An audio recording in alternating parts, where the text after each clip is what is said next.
Now, I've gone back to my sine and cosine example, and I've also changed these back to the more traditional x equals cosine of t, y equals sine of t. And I want to point out two more things with this example. The first of them is that I can have a parameterization that traces over the same curve multiple times. So here, I'm looking at t values between 0 and 20 pi. I've still got this blue dot as my moving point. And now I've told Desmos to draw this a single time and then stop when it gets to the end. So start at 0, go up to 2 pi, and then stop moving. So let's watch that. Once, twice, 3, 4, 5, 6, 7, 8, 9, 10.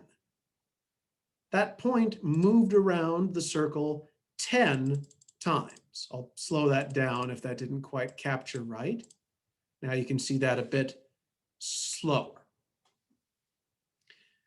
So this parameterization traces out the circle. It actually traces out the circle multiple times. So depending on the parameterization that we pick, we might be covering the same ground more than once. Alternatively, depending on what we pick, right? If I stop this at just pi,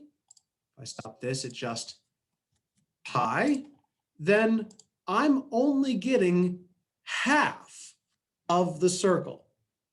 So I can try to figure out what shape my curve is going to be, but I need to bear in mind that my parameterization might not give me the whole shape. I'm going to change this slightly to give another example of that. So I'll keep x of t equals cosine of t. How about y equals cosine squared of t plus 1? So Desmos has kind of spoiled what shape this is going to be. This is going to describe a parabola. Now, why should this describe a parabola? Because when I go to remove my parameters, if x is equal to the cosine of t, and y is equal to cosine of squared of t plus 1, well, it's just a simple substitution to say that y equals x squared plus 1, which I can graph that. Super simple, just a regular old formula, y equals x squared plus 1. Plus 1, there it is in green. Let me put down my moving point, again in blue. And I'm going to stop between 0 and 2 pi. And that's fine because I know that those are, after I go that far, the cosine function is just going to repeat its values. But notice that this moving point just moves back and forth. It never gets outside of this box, say, right here. It's always going to be inside. Well, why is that?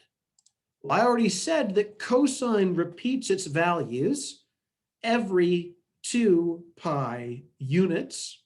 So it doesn't even matter if I take a larger value for t here, I'm just going to get this segment of the parabola. How much of it? Exactly this much here in red.